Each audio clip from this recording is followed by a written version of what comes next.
We'd like to welcome Jessie Hadfield with us today. Jessie works for our statewide 4-H and youth leadership organization, and she did a master's degree on that looked at degrees of doneness and I assume taste preference and whatnot. She's going to talk to us about that today. So Jessie, welcome. All right, thank you very much. I want to get started by saying I'm really excited about this topic because I think it's so important for our producers to understand what's happening at the end of the line.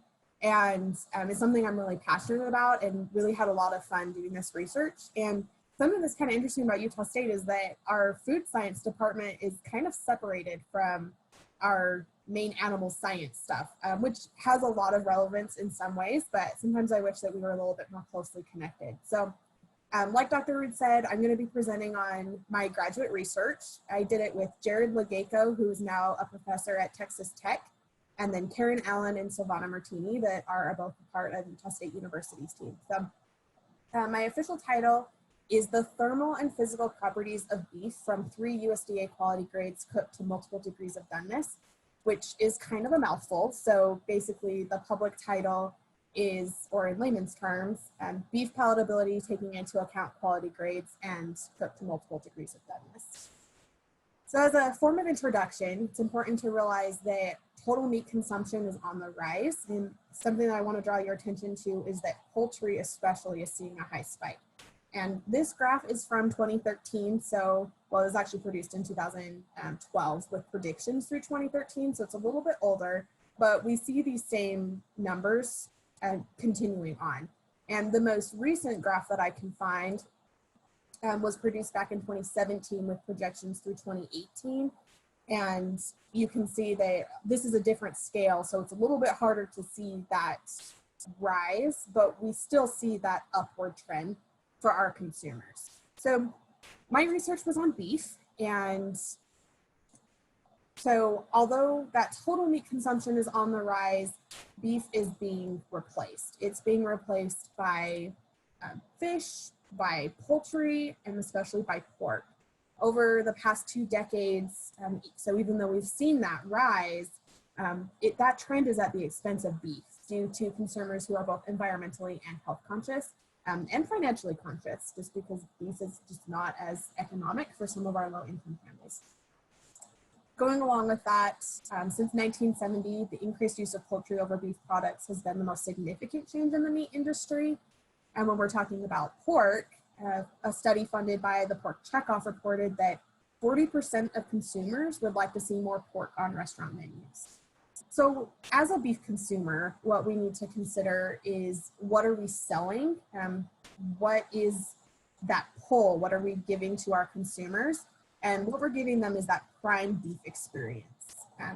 When we're talking about the prime beef experience, there's a status with beef. You don't go to Ruth Chris and buy a $100 plate of chicken. You go there to get steak. And that high dollar feel or that prime beef experience is really important. And when we're talking about that experience, what we're actually talking about is palatability. So palatability, what we like to think of it is a 3-legged stool where we have flavor, tenderness, and juiciness. And of course, we're going to include that visual appearance and aroma. But palatability really relies on those 3 factors. So flavor and aroma are intertwined to create that eating experience. Flavor relies on the smell through the nose and on the sensations of salty, sweet, sour, and bitter on the tongue. And meat flavor is affected by type of species, diet, and cooking method. Then we look at tenderness, which is what most people think of when they think of palatability. And tenderness has been linked to several different factors, such as the animal's age, sex, or the muscle location. And juiciness is that 3rd leg of our stool, which is equated to water holding capacity or that water retained in a cooked meat product. And juiciness is going to increase your flavor, it softens the meat, and it stimulates saliva production. But even though we're taking into account all of these different aspects, you could say, the most important is going to be tenderness. If you had to choose just one, most consumers would pick tenderness. It's been identified as the primary determinant of eating satisfaction among US beef consumers. And we see this based on even our price point. So before Corona changed all of our prices and made everything all crazy. The average price for filet mignon, or the most tender cut in beef, is about $38 a pound, where a top sirloin is on average $17 a pound. And I'd like to point out that a sirloin is still considered to be one of the top 5 most tender cuts. And so even just between, 5 cut difference between the most tender and one of the top tender is a pretty good margin. So the importance of tenderness to consumers is pretty common knowledge. We see it with our branded beef programs and all of those types of things. And because tenderness is so important, we also see that that is what is most studied. We have a lot of research on what affects tenderness, and both from a quality grade perspective and a degree of doneness. But the thing with tenderness is that although much can be done in terms of our genetics, what we're breeding our animals, our live animal handling, and even our post-harvest practices, ultimately the consumer has the greatest impact on the final product because they're the ones that are cooking it. So some factors that are affecting tenderness, we have our 2 main factors, which are muscle ultrastructure and then cooking. So things at the beginning and then at the very end. Muscle ultrastructure components would be our sarcomere length, muscle fiber diameter, stromal protein quantity, intramuscular fat or IMF content, and then some other variables, but this is the most important. And of all of these variables, IMF or marbling is by far the most inconsistent. It's the one that producers have the most say over in terms of their genetics and their feeding and their endpoints. So we attribute IMF to being the attributing factor, but it is the most variable. And then of course we have cooking, both the method of cooking and then the degree of doneness, or how well done we're cooking our steak. So like I mentioned earlier, the tenderness is so important, so we spent a lot of time researching it. And that was ultimately why we decided to do this project, is that up to this point, we'd had a lot of research on how quality grade affects tenderness and how degree of doneness affects tenderness, but we hadn't really done how these 2 components were interactions of each other. So we hypothesized that the physical and thermal properties pertaining to beef palatability differ per intramuscular fat composition and varying cook degree of doneness. And our objectives was to determine how the thermal and physical properties of beef strip steaks were affected by that fat content and the cook degree of doneness. What we were really trying to do was just create a baseline that we could build off of, since this hadn't been done before, to see what all of these different components could possibly be. So I'm going to move into our materials and methods, but before that, let me pull up the chat and see. Oh, it was just Dr. Root. So if you have questions at any point, go ahead and just drop them into the chat, and I will stop throughout the time. So you're welcome to interrupt me at any point if you have some questions. So what we did for our materials and methods is the very first thing we did was product selection. We went to JBS and Hiram and selected 24 carcasses. We basically got to walk into the freezer and hand select these carcasses. We selected 8 USDA prime, 8 USDA low choice, and 8 USDA standard. And what we were really looking for was we wanted to make sure they were all A maturity. We wanted to make sure these were all animals that were less than 2 years old, typically between 18 and 20 months of age, regardless of their marbling. We wanted animals that weren't grass-fed, and we wanted to control that diet just a little bit.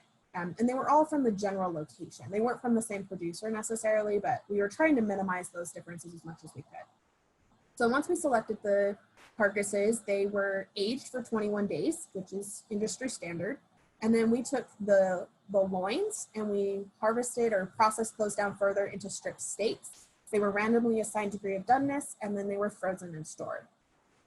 When we were ready to start our tests, we did raw data collection. So we pulled out the steaks, we let them thaw to either refrigerated temperature or room temperature, depending on what degree of doneness they were assigned. And then we got them ready to do the test, which included cutting excess fat off and things like that. Then we weighed the steaks so we could collect all of our pre-cooking data.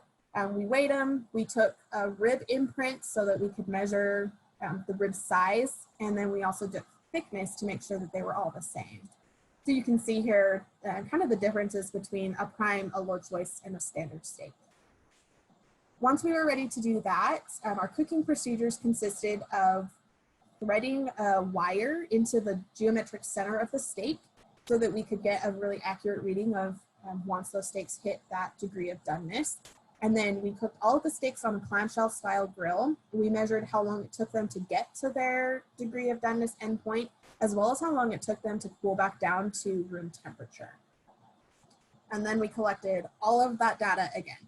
So we did measurements for cook loss, and we wanted to see shrinkage in terms of surface area and things like that. Once we were done with all of those, the real fun began. So this was all done in a lab. We used these 6 different pieces of equipment, but ultimately we're able to collect over 24 different measurements off of one steak. So we used the hot disk for conductivity and diffusivity, the DSC for protein degradation, the rheometer for viscoelasticity, the TPA for texture analysis, and the TPA for Warner-Brasser shear force. And then we used a centrifuge for water holding capacity and expressible moisture percentage. And I'll talk a little bit more about each of these measurements when we get to the results for this. So one thing that I wanted to point out is that all 6 of these, we were able to collect all of that data off of just one steak here. And I'm regretting my decision. I told myself that I was going to eat before giving this presentation, but this 10 out of 10, I always want steak after this. So what we did is we took this steak and we inserted just a little slit into the side where we could put our measurement for the hot disk. And this hot disk measurement, it gave us a reading that told us what proteins or what area of the steak was affected by the thermal test. So we inserted the test there, and then we actually made a little mark on our steak so we didn't reuse that area in case it would affect our other measurements, especially since the rheometer and the DSC are so sensitive. So once we did that, we cut a 1-inch strip off of the end of the steak, and we made cubes for our TPA measurements. We took 8mm cores for our rheometer measurements, and then we took 12mm cores for our shear force or Warner-Brasser shear force.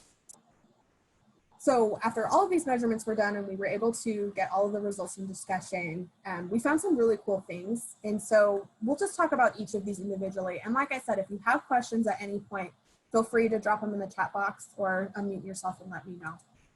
So we'll talk about cooked data, the thermal properties, the textural properties, and then our physical and thermo-physical properties that were more sensitive. And then at the end, we'll talk about those moisture properties. So the first thing I want to discuss is our steak size. So you can visually see our prime steaks for the smallest, then we get our low choice steaks, and then our standard steaks. This is pretty consistent across the literature that prime steaks tend to be a little bit smaller. Part of this is just because we breed these cattle to be early maturing, and so they're smaller frame size with higher marbling. Same is true for our standard steaks on the other end of the spectrum. These cattle tend to be continental in their heritage, and so they're larger frame size, they have less marbling, but they have a lot more muscle capacity. These different sizes also are going to affect our cooking duration. So we saw a quality grade and a degree of doneness effect with our cooking duration. When we're talking about the quality grade, our prime and standard steaks cooked the same, while our low choice steaks took a little bit longer. The reason for this is probably just because our low choice steaks just ended up being kind of in that sweet spot where they had enough surface area that they cooked a little bit longer than our prime steaks, but they didn't quite have enough fat to really make that cooking really effective. Where our standard steaks, although they didn't have the same fat as our prime steaks, they were a lot larger, so they had a larger surface area, which allowed them to cook a little bit faster. Then for our degree of doneness, this is pretty self-explanatory. If you're cooking your steak to 77 degrees, it's going to take a little longer than if you were just cooking to 55 degrees Celsius. But we didn't see an interaction between those two, so that was kind of cool.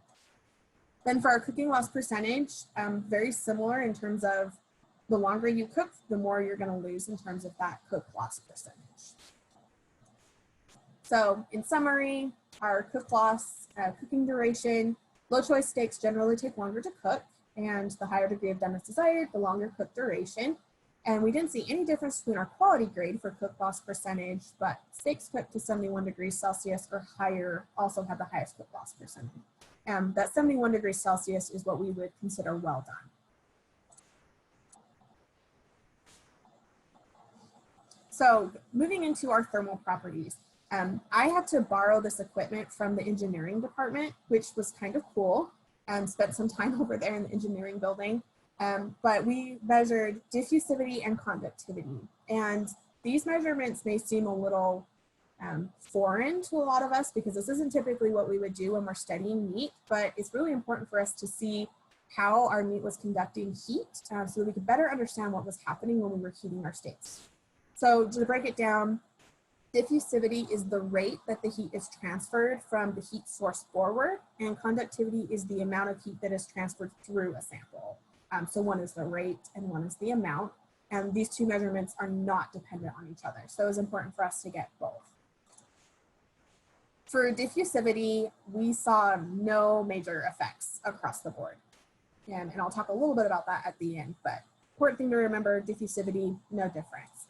With our conductivity, we did see a difference in terms of our degree of doneness, but we only saw that at room temperature. And so this next slide will show that just a little bit easier. But essentially what this means is that at room temperature, our steaks are more conducive. This is probably due to water is the most free at room temperature, and so any moisture within our steaks is also going to be the most free, and so it would make sense that at room temperature those steaks were also more conducive. So in summary, no significant difference in diffusivity, and what this means to the consumer is that if all your steaks were the same size, they would cook at the same rate. For conductivity, steaks tested at room temperature had the highest conductivity, which is probably just because of that room temperature water there. Then we'll move into our textural properties. We spent a little bit more time with these just because this is what's most common when we're discussing when we're discussing meat quality and palatability. So the first one was Warner-Bretzler shear force. This is by far the most common measurement used for studying beef tenderness. And what Warner-Bretzler shear force is it's just the amount of pressure it takes to cut through a sample. And so the TPA has a really cool attachment that we were able to use for that. This is where we used those 12 millimeter cores, and so we just cut those cores and measured it that way. Then we have these other measurements, and these aren't as popular when we're studying meat, but they are really popular in a lot of other products. And so what we were trying to do is just create a baseline, and so we felt like it was so important to have those. So our springiness is the ability for our product to spring back to its original shape after compression. And I should point out that for these other properties, it was a 2 compression test. So we used the TPA and it went through a 2 compression cycle to get all of these measurements. Cohesiveness is the ability of the product to stick together. So if you push that product down, does it hold in that position? Adhesion is how that product sticks to the geometry or to the material doing the test. Chewiness is how many breaks or how many chews it would take to break this product down. For a consumer, this would be, how hard the first chew is related to the second chew. Hardness is the amount of pressure that your product will withstand. Sometimes you use hardness in correlation with Warner-Bretzler shear force, but even though they're both peak force measurements, Warner-Bretzler shear force is cutting through a product. Hardness is pushing like how much pressure the product as a whole can withstand. And then resilience is a combination of all of these. How resilient is the product from the first compression to the second compression. So this is what our graphs looked like, and you can see all of the different measurements that we were able to take and the formulas we used to get each of those measurements. So we'll talk about shear force first. Cool thing was, like I mentioned, no one had done research like this before in terms of correlating your quality grade and your degree of doneness. So we were really excited to see an interaction here. So in general, what we see is that our prime steaks are going to be generally more tender, and that's what the literature would tell us.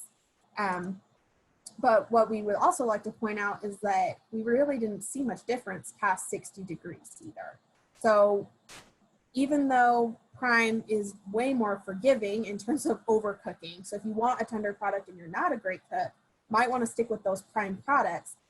But we didn't see much difference past 60 degrees. So if you do have a standard steak, you still are in that tenderness range. And I'd also like to point out that pretty much anything under 6, a shear force value of 6 is still considered tender. So our products would still fall very much into that tenderness range. Springiness also saw a quality grade degree of doneness interaction. So these values indicate the sample's ability to return to its original thickness after that first compression. And our results indicated that cooking increases springiness in steaks, even though we saw very little quality grade influence. You see that our steaks were the least springy if they were prime or low choice at refrigerated temperatures. So kind of an interesting thing there. Then for cohesiveness, the cool thing about cohesiveness is that even though we didn't see an interaction, we saw a quality grade effect and a degree of doneness effect.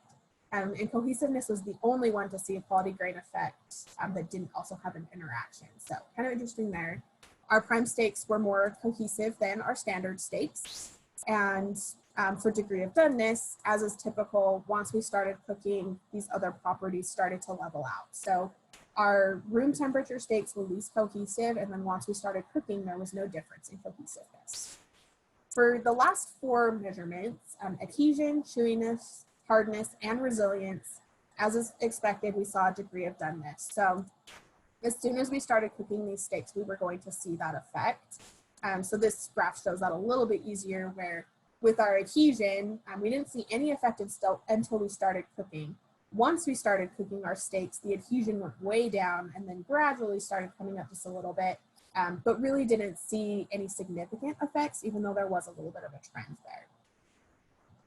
Chewiness was a bit of a different story. And the reason I say this is because we see that each quality grade, or not each quality grade, excuse me, each degree of doneness had a specific statistical unique measurement for chewiness. So first thing we did, you notice that at room temperature and refrigerated temperature, so before we start cooking steaks, there's no difference. But then as you cook your steaks, they get progressively more chewy until you get to 71 degrees Celsius, and then that chewiness breaks off. So if you don't like chewiness, you either have to have a rare steak or a very well done steak. That's what we get out of this. Really similar for our hardness values, where we see that degree of doneness. Same thing. Before we cook, they're the same. They get progressively harder as they get as you start cooking, with our hardest steaks being at 71 degrees Celsius, which would be medium rare. And then resilience, same thing. We see that exact same trend. So kind of interesting that all of those followed alongside each other. So in summary, in general, prime steaks are more tender than standard steaks, but that divergence occurs after cooking. So it's important to remember that cooking is what causes that, not necessarily the fat content. Springiness, prime and low choice steaks at refrigerated temperatures were lower than standard. And for our cohesiveness, there was no interaction, but our prime steaks were more cohesive than standard steaks. And then after those steaks were cooked, they became less cohesive in nature. And for our other properties that had no interaction, but still had that quality grade main effect, or didn't have a quality grade main effect, had a degree of doneness main effect. For adhesion, our steaks cooked to 55 and 60 degrees were the least adhesive. Our raw steaks are the least chewy, and they get progressively more chewy until you get to 71 degrees Celsius.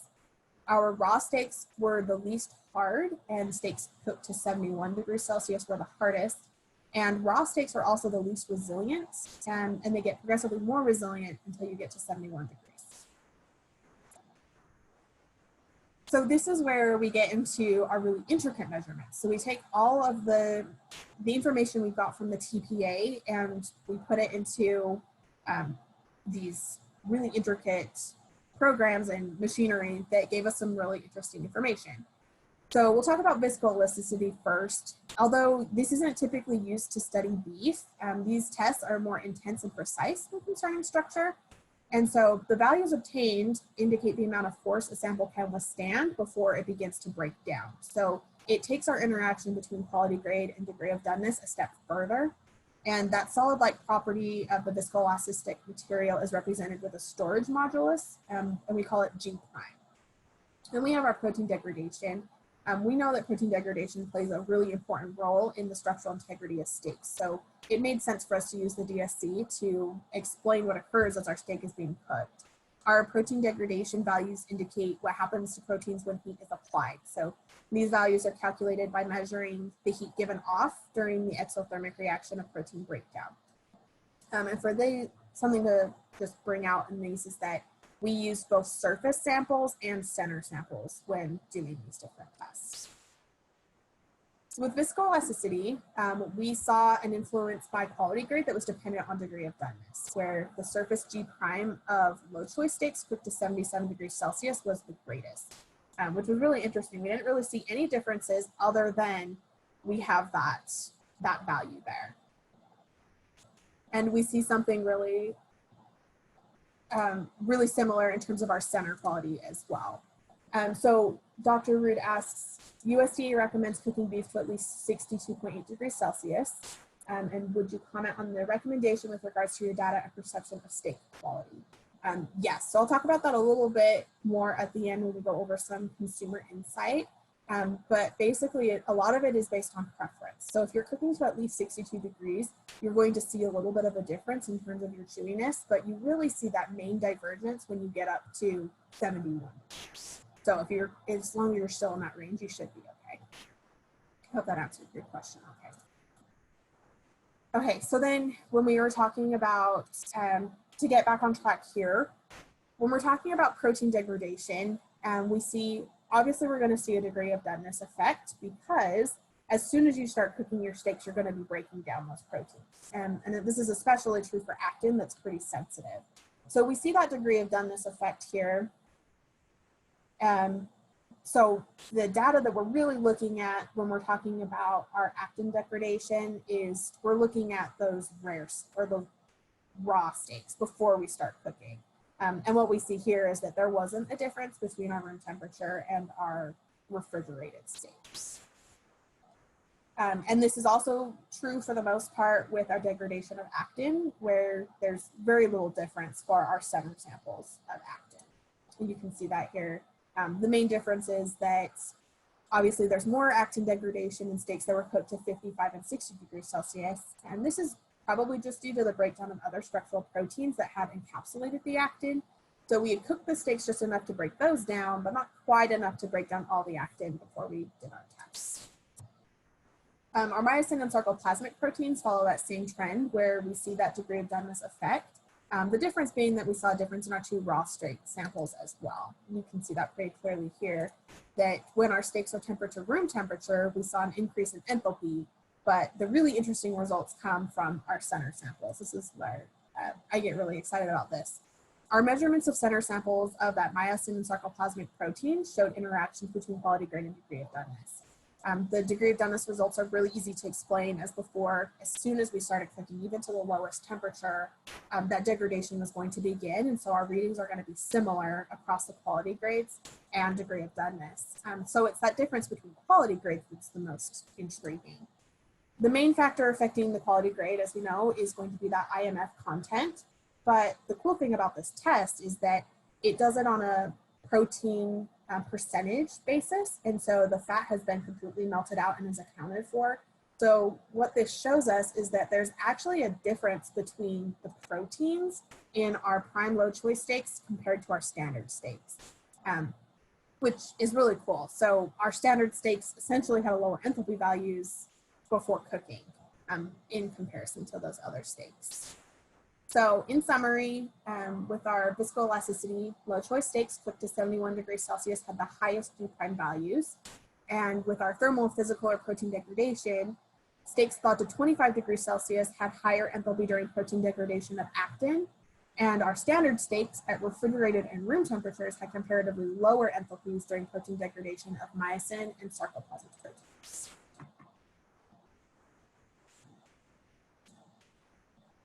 We'll talk about our moisture properties left at the end here. So we took these two different measurements, and what I want to point out is that these are inverses of each other. So expressible moisture percentage is basically how much moisture is going to be presented during this test. We used a centrifuge for that. Water holding capacity is the opposite of that, where it's how much water this product is going to hold on to.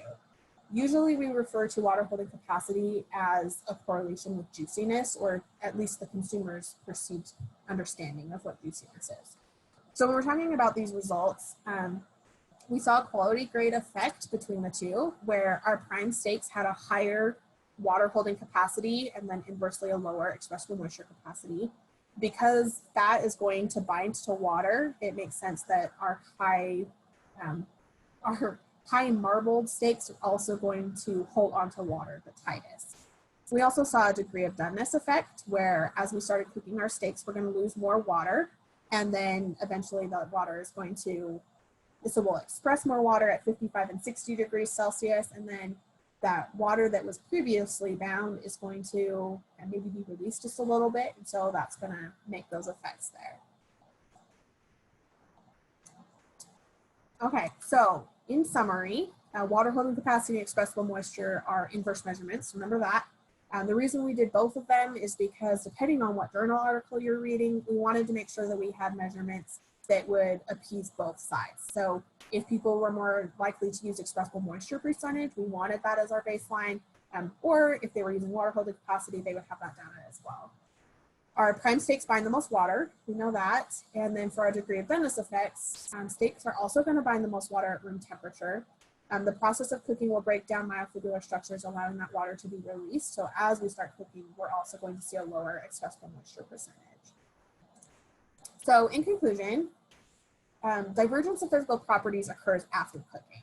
We saw very little difference between our steaks at raw and or refrigerated and then room temperature. We did see some quality grade effects. But what was really cool is that protein structure definitely plays more role in consumer perception of tenderness than maybe what we have given it credit for. And so I would love to see more research done using the same information and building off of it, maybe purifying the proteins for sampling on both quality and quantity of those protein structures, and then also selecting cattle based on a background to really minimize that genetic difference between our prime and our standard steaks, to see if that protein differences are happening at the genetic level or if there's something that occurs with the fat level. So note to consumers, marbling is not the sole factor contributing to palatability. So next time you're at the grocery store, you don't necessarily have to reach for that prime steak, as long as you have an understanding of what's happening and what affects those tenderness. So until we really understand why prime steaks differ from a protein standpoint, if you want to make sure that you have tenderness or you want that consistent tenderness, then our prime steaks are still generally going to be considered the most palatable. And like I said earlier, they're also the most forgiving. So if you overcook your steak, I shouldn't say overcook. If you like your steaks well done, but you still want a tender product, probably want to reach for those prime steaks. But our textural properties are going to become less desirable as a whole as steaks are cooked to a higher internal temperatures. And so with that, I will take your questions. So let me just see what questions we have in the chat box here. Thank you, Jessie. That's wonderful information. I think we got a couple of questions. Did you follow sensory tenderness? Yes, so in a way, so this project was actually double-sided. So we didn't do any consumer testing on these same products to see what the consumer perception of tenderness was. What we were mostly looking for was just that baseline tenderness. And so I think that's what Dr. Carpenter is asking in terms of the sensory tenderness. We were just looking for a baseline, and so in terms of how our tenderness values compared to other tenderness values in the literature, we were right in line with those. Jessie, a couple of times you mentioned this hadn't been done, or this these exact measurement combinations had never been done. So what was your biggest surprise in this data? So if you said it had never sort of been done, I think bits and pieces have sort of been done. What part of it had never been done? And then what was your biggest surprise in the data? So I'll start with the surprise because this was what was really cool to me and what I get really excited about, especially when people talk about furthering this research, is the interaction between our different quality grades before we started cooking. So the difference that we see in the protein structure of our standard steaks is really interesting. And that's something that the literature had never pointed out before. We see a difference in consumer perceived tenderness and things like that, but never in like that actual protein difference, which is pretty cool. So that was awesome. And then really what made this whole project really interesting as a whole is because we had never correlated both quality grade and degree of doneness on the same samples together. So that's where, when I say this had never been done before, this was new research, was that we had never done that. And there's very few studies that have been peer reviewed on using the hot disk for diffusivity and conductivity. But since we were able to get this data, it's been replicated multiple times as well. So, excellent. Yeah. Jessie, we've got another question in here from an agent in our hinterlands of Utah. Your research suggests that marbling has little to do with palatability. I think your statement was it's not the only thing to do with palatability. Yet the industry is focused on producing marbled cattle. Is the beef industry going in the wrong direction? What are your thoughts? Okay, so I'm really glad you asked this question because this is where I get really passionate about meat research. And Dr. Rude and I are working on a fact sheet about the importance of the cow-calf producer to the consumer and why we need to create that link. So talking about marbling, I do think that marbling has a very little effect. And some of this research, especially on the difference between our standard and our prime steaks, is that maybe it has more to do with the proteins than it does with the marbling. So we've been really pushing all of this marbling. Certified Angus beef is based off of marbling. You know, there's a lot of our boxed beef programs are based off of marbling. And maybe that's not what we should be selling our consumer, especially as we have consumers that are really health conscious that don't want that extra fat, but still want that beef experience or that prime experience. We really should be doing a better job of educating our consumer about their effects on tenderness and not so much what our producers are doing. There's something to keep in mind about our beef products specifically is that our producers have very little say in how their products are going to sell. All of that happens later on. With our poultry and our pork products, it's vertically integrated. So decisions, you know, if consumers quit buying really tender pork, they can make that change. And the producers or the packers, because they're all integrated, they can make that change and see that change within a year. But with our beef packers, if they decide that they don't want to start, if they're not going to give you premiums for marbling, our producers are on a 2-year cycle. So it takes them 2, maybe 5 years to see how their management decisions are going to play out in the market. So that's why this is so slow in a lot of ways, and why this research doesn't have, you don't see the big impact of this research for years down the road. But I do think the beef industry doesn't need to be putting so much emphasis on marbling, and we should be putting more emphasis on helping our consumers understand that marbling doesn't always mean tender. But at the same time, we want to create that consistent product, and that's where that marbling. Well, thank you. I don't see any other question in the chat box. Carrie, Chuck, you bet.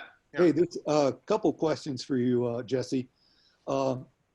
You know, I was a bit surprised that you didn't observe any differences in time to cooking with the prime steaks. In our prior work with the calapiche and normal lambs, we very clearly indicated that the normal chops,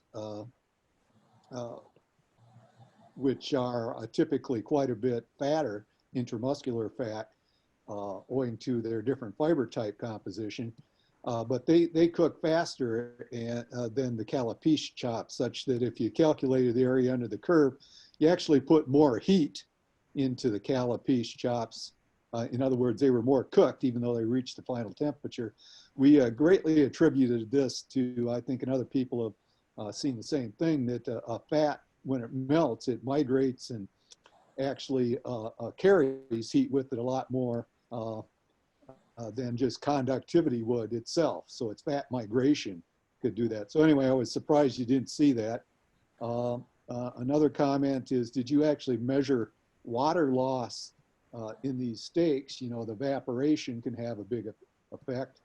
And third question, I really didn't follow why fat steaks, fatter, more intermuscular fat would actually bind more water.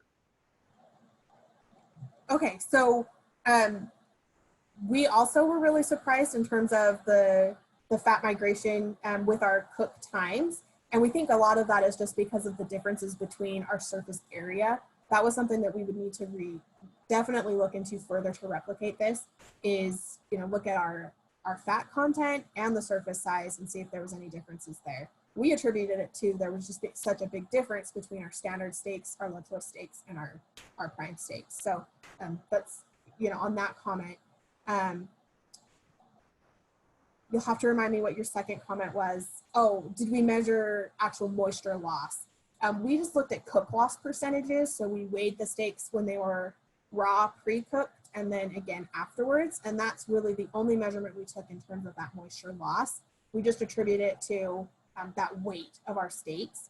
But it would be really cool to actually collect all of that moisture and see, what are we actually losing in the steaks specifically.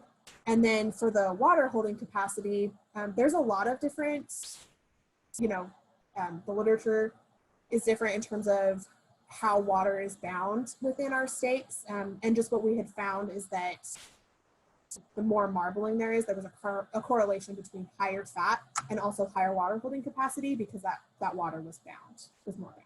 Yeah, I guess kind of another comment, just in general, as you interpret this and present it, to be sure that, we have selected a cut of meat here where tenderness is primarily determined by myofibrillar proteins rather than by connective tissue. So we're talking about something entirely different if you would have selected a different piece of meat. And so we're talking about myofibrillar tenderness and what happens to the myofibrillar proteins largely.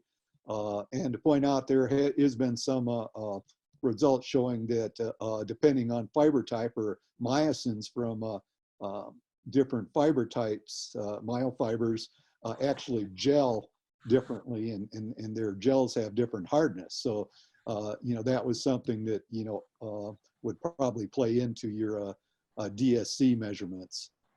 So it would have been nice with the DSC to actually, in fact, back years ago when I tried it, we didn't have the technology, but to make myofibrils and actually test what the myofibrillar fraction of meat actually does, how it gels, and actually, heat this up to the point where I think it's important to look at how much heat does it take to destroy the gels, not just to make the gels with what you're doing. So that might give another point of information as you want to look at some of this and give a key to what's happening, at least in the situation with, with these steaks. Yes, absolutely. Thank you. And that's where we're hoping to do more research where we can purify those proteins and do even more in-depth research on what's happening with those gels and what it takes to break them down, like you mentioned. Yeah, that'd be really cool. So, Jessie, I know extension, research, government, regulatory folks, we've been trying to teach people how to cook for a century now, right? And we haven't done a really good job of it, right? How many food safety outbreaks are there, et cetera, et cetera. How your research is interesting, but now put your sort of your behavior leadership hat on and your youth education hat. How are you gonna, with this information, how are you gonna make change in people? How can they change behavior? Because we've not done a really good job of it. Nobody can cook a steak the same. It doesn't seem like it, so. Yeah. So that's the $1 million question. And if I could teach everyone that I talk to how to cook a steak properly, then I would be making a lot of money.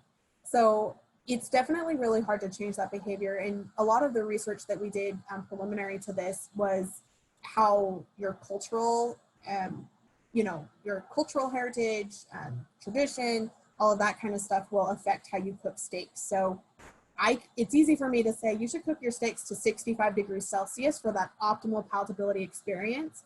But if your grandparents always cooked to well done, or on the inverse side of that, they liked their steaks, ready to hop off the table and run back to the pasture, you're going to have a hard time making that change because it's so ingrained in our culture how we eat our food and how we prepare our food. Now we're seeing a little shift in that where we see less cooking at home. And so a lot of our steaks that end up at restaurants are going to be cooked however, the person next door said to cook it, type of a thing. And so we do see a little bit of differences there, but I really think outreach and doing more information on how to cook would be really important. And then our methods of cooking. If we can have more research that we can give to our manufacturers that are making clamshell grills and making our barbecue equipment, that giving that information to our producers can really help change that mindset as well. And ultimately, if people like steak more, then that helps our producers even more. So Kevin will appreciate this. Our prior meat scientist for many years in the department, Darren Cornforth, boy, there was no matter how much he knew about meat, you couldn't get him to eat a rare steak. That's funny. Yeah, I had never eaten rare steak until I did my undergrad in Texas, and it was a sin to eat well done. So I acquired that taste very quickly. So kind of interesting. But on that same token, we're talking about food safety and food health. I won't eat a rare steak from a restaurant. I will only eat it if I know where the beef came from, and I know for sure that it was handled correctly. So I prefer my steaks well done if I'm going to be eating at a restaurant, just because of that food safety aspect of it. The FDA recommends that you cook to 65 degrees at a minimum Celsius, which is going to be more into that medium area. And so, yeah, definitely something to take into account.